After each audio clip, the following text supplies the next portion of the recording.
जब आदित्य धर ने पहली बार ऐलान किया था कि वो 7 घंटे की एक स्पाई एपिक बना रहे हैं, तो क्या हम सबको नहीं लगा था कि भाई का दिमाग ठिकाने पर है या नहीं।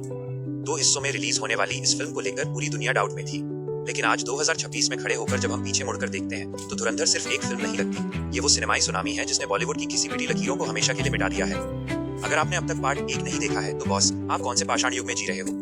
लद्दाख की किसी बर्फीली गुफा में? वैसे मजे की बात यह है कि फिल्म की आधी शूटिंग वहीं हुई है। आज हम उस धुरंधर का पोस्टमार्टम करेंगे जो टेंशन का असली मास्टर क्लास है। बात करेंगे कि कैसे रणवीर सिंह ने एक्टिंग के स्टैंडर्ड्स को 7वें आसमान पर पहुंचाया और अक्षय खन्ना, भाई ये बंदा बिना शोर मचाए इतना डरावना कैसे हो सकता है। चेतावनी, आगे स्पॉयलर्स की सुनामी आने वाली है, पर ईमानदारी से कहूं तो आप इसे अब तक 2-3 बार तो देख ही चुके होंगे। चलिए इस अंधेरी दुनिया की गहराई में उतरते हैं। देखिए, हमारे यहाँ स्पाई फिल्मों का मतलब अक्सर होता है हीरो का प्लेन से छलांग लगाना, स्लो मोशन में सिगरेट सुलगाना और विलेन की गाड़ियां उड़ाना।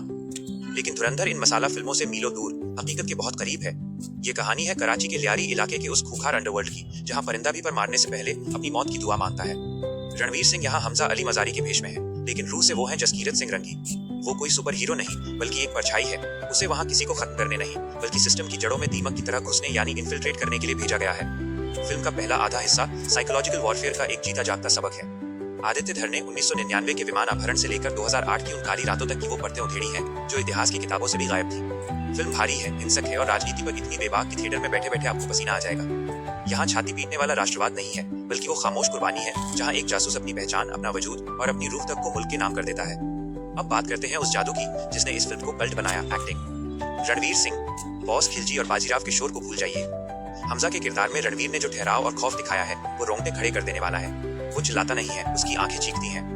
डर, चालाकी और एक गहरे दर्द का ऐसा मिश्रण पहले कभी नहीं देखा गया।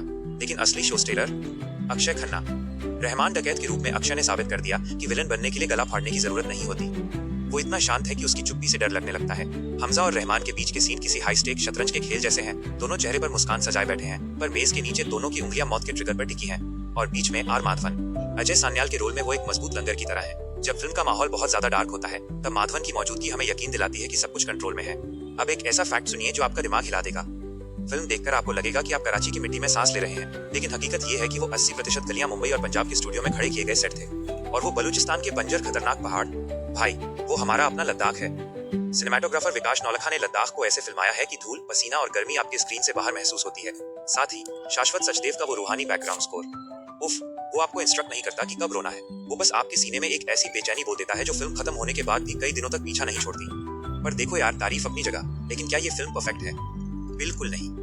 214 मिनट यानी 3.5 घंटे से भी ज्यादा की ये फिल्म किसी सिनेमाई तपस्या से कम नहीं है। मिडिल हाफ में पेसिंग इतनी धीमी हो जाती है कि कभी कभी लगता है कहानी वहीं थम गई है।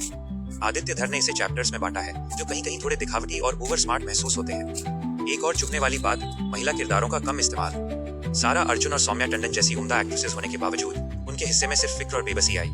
इतनी लंबी ड्यूरेशन वाली फिल्म में उनके किरदारों को और ज्यादा गहराई दी जा सकती थी। लेकिन इन छोटी मोटी कमियों के बावजूद पार्ट 1 का अंत आपको सुन्न कर देता है।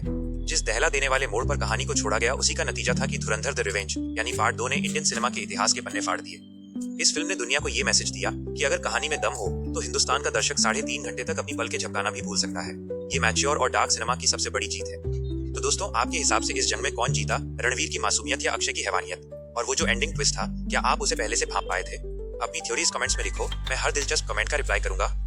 वीडियो पसंद आया तो लाइक का बटन दबाकर अपनी हाजिरी लगाओ और अगर चैनल पर नए हो तो सब्सक्राइब करना मत भूलना, क्योंकि अगले हफ्ते हम द रिवेंज का और भी खतरनाक पोस्टमार्टम करने वाले हैं। तब तक के लिए बेहतरीन सिनेमा देखते रहिए और अपना ख्याल रखिए। जय हिंद।